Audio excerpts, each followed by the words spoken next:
What's the meaning of authentication?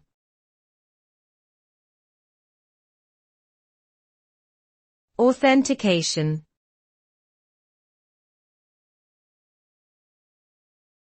Authentication.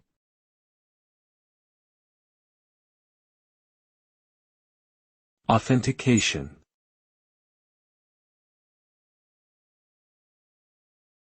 Authentication.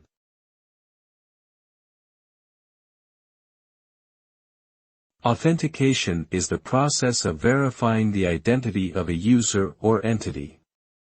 It ensures that only authorized individuals or systems can access resources or perform actions. Authentication typically involves the use of a username and password or other credentials to prove one's identity. This process is essential for security purposes, as it prevents unauthorized access and protects sensitive information. Without authentication, anyone would be able to access a system or resource, which could result in serious consequences such as data breaches, theft, or other security incidents.